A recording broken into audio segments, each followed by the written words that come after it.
বাংলাদেশের ইতিহাসে চাঞ্চল্যকর হত্যাকাণ্ডের একটি হলো সাগররুনি হত্যাকাণ্ড। এটি শুধু বাংলাদেশ না, বাংলাদেশের বাইরেও মানুষের বিবেককে নাড়া দিয়েছে। সাংবাদিক যুগলকে একই ঘরে হাত পা বেঁধে মারা হয়েছে সন্তানের সামনে। কিন্তু আজ প্রায় 14 বছর হয়ে গেল, তার কোনো রহস্য আমাদের দেশের আইন শৃঙ্খলা বাহিনী উদ্ঘাটন করতে পারছে না। আমার বিবেচনায় এর চাইতে বড় ফেইলিয়ার এবং ব্যর্থতা জগতে আর দ্বিতীয়টি থাকতে পারে না। যে কারণেই হোক, আমাদের দেশের অপরিপক্কতা অথবা ইনভেস্টিগেশন এজেন্সির অদক্ষতা অথবা পলিটিক্যাল ইনফ্লুয়েন্স, যে কারণকে আমরা দায়ী করি না কেন, ফ্যাক্ট হলো এই রহস্য উদ্ঘাটন আজও তারা করতে পারে নাই। তৃতীয়বার টাস্কফোর্স গঠন করার পরে যে সময় নেওয়া হয়েছে, আজকে এসে তারা রিপোর্ট দিয়ে বলছেন যে আরো অমুক অমুক অমুক অমুককে জিজ্ঞাসা করতে হবে। যাদেরকে জিজ্ঞাসা করতে হবে তারা বলছেন তাদেরকে আসলে জিজ্ঞাসা করা সম্ভব না, কারণ তারা মিসিং, তারা দেশে নাই, তাদেরকে খুঁজে পাচ্ছেন না। আমরা আপনারা সবাই তাদের নাম জানি। পট পরিবর্তনের পরে যে লোকগুলোর সঙ্গে তারা কথা বলবেন বলে ইন্ডিকেট করেছেন প্রগ্রেস রিপোর্টে, সেই লোকগুলো বাংলাদেশের জুরিসডিকশনের মধ্যে আর নাই। তাহলে কি তদন্তের রেজাল্ট ততক্ষণ হবে না যতক্ষণ পর্যন্ত তাদের পাওয়া যাবে না? যাদের কথা তারা এখানে বলছেন, তারা তৎকালীন হোম মিনিস্টারের সঙ্গে তারা কথা বলতে চান, তৎকালীন আইজিপির সঙ্গে তারা কথা বলতে চান, তৎকালীন র্যাবের ডিজির সঙ্গে তারা কথা বলতে চান, তৎকালীন একজন আপনাদেরই একজন বিখ্যাত সাংবাদিকের সঙ্গে তারা কথা বলতে চান।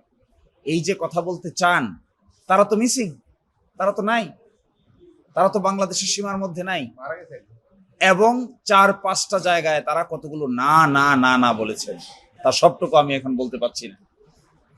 তার মধ্যে উল্লেখযোগ্য বলেছেন যে তারা এখনো মোটিভ খুঁজে পান নাই, ক্লু খুঁজে পান নাই কেন তাদেরকে হত্যা করা হলো। দাম্পত্য কলহ বলছেন না, ব্যবসায়িক দ্বন্দ্ব বলছেন না, পেশাজীবী কোনো কাজ বলছেন না, জমি জমার কোনো বিষয় বলছেন না। তাহলে কি?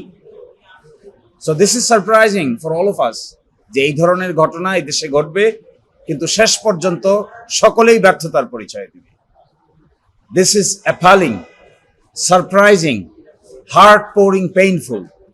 এই ধরনের ঘটনা এই দেশে ঘটার পরে যদি ইম্পিউনিটি আমরা দিয়ে দেই, অদক্ষতার কারণেই হোক আর রাজনৈতিক প্রভাবের কারণেই হোক, এই ধরনের ঘটনাকে যদি মার্জনা আকারে দেখা হয়, শেষ পর্যন্ত যদি উদ্ঘাটন করা না হয়, তাহলে আমাদের দেশের বিচারিক সিস্টেম, তদন্ত সিস্টেম একটা ফেইলিওর কর্মকাণ্ড হিসেবে প্রমাণিত হবে। এখানে অত্যন্ত দক্ষ পুলিশ অফিসার আছে, সিআইডি আছে, পিবিআই আছে, পুলিশ ব্যুরো অফ ইনভেস্টিগেশন আছে, ক্রিমিনাল ইনভেস্টিগেশন ডিপার্টমেন্ট আছে, র্যাবের হাতে ছিল। সকলে মিলে ব্যর্থতার পরিচয় দিচ্ছে, কেউই তা উদ্ঘাটন করতে পারছেন না। তাহলে বিষয়টা কি?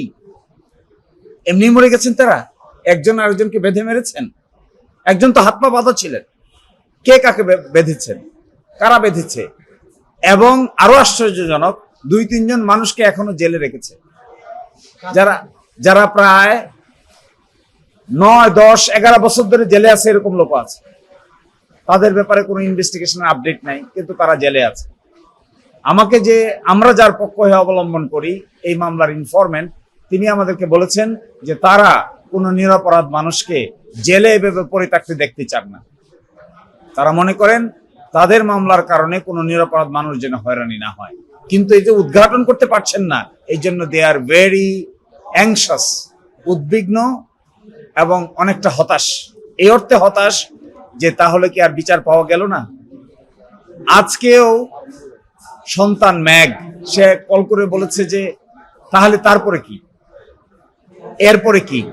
এরপরে কি হিসেবে যেটা ধরা পড়ছে সেটা হলো আমরা সবাই মিলে একটা ব্যর্থতার দিকে অগ্রসর হচ্ছি।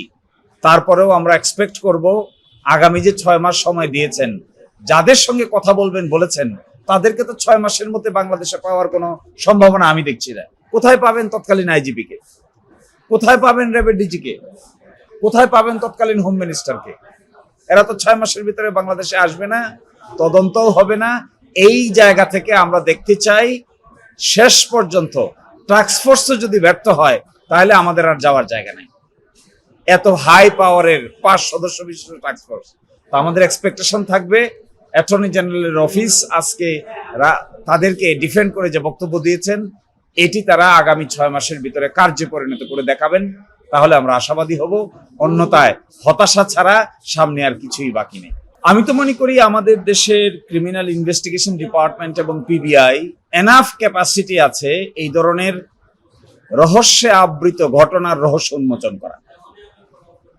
কিন্তু 14 বছরে প্রথম দিনগুলোতে আচ্ছা বুঝলাম পারেন নাই বিকজ অফ ইনফ্লুয়েন্স, কিন্তু মাঝখানে ইন্টারিম গভর্নমেন্ট থেকে শুরু করে এখন পর্যন্ত প্রায় 2 বছর সময় অতিক্রান্ত হতে যাচ্ছে, 3 বার সময় দিয়ে 18 মাস হতে যাচ্ছে।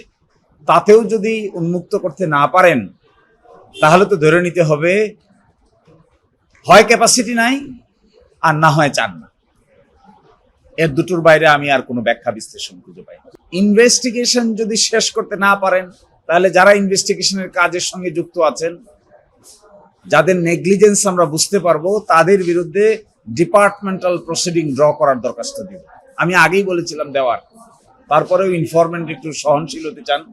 কিন্তু আমরা এর সঙ্গে যে বা যারা যখন ছিলেন, যে অবস্থায় ছিলেন, যারা র্যাবের কাছে নিয়েছেন, আপনারা সবাই জানেন র্যাব কোনো ইনভেস্টিগেশন এজেন্সি না। র্যাব কখনো ইনভেস্টিগেশন করে না। র্যাবের ইনভেস্টিগেশন কোনো ক্ষমতা নাই, কোনো অ্যাপারেটাস নাই, কোনো ম্যাটেরিয়ালস নাই, কিন্তু মামলাকে প্রথম 6 মাসেই র্যাবের কাছে পাঠানো হয়েছে। তো হাউ ফানি ইজ দিস? একটা ক্রিমিনাল ইনভেস্টিগেশন র্যাব করবে? ইনভেস্টিগেশন করবে তো সিআইডি অথবা পিবিআই। ওখান থেকে এখন এসে আমাদেরকে বলছেন যে অনেক এভিডেন্সেই তারা রিলেট করতে পারছেন না। কেন পারছেন না? দীর্ঘ সময়ের কারণে। সময় চলে গেছে, এখন আর রিলেট করতে পারেন না।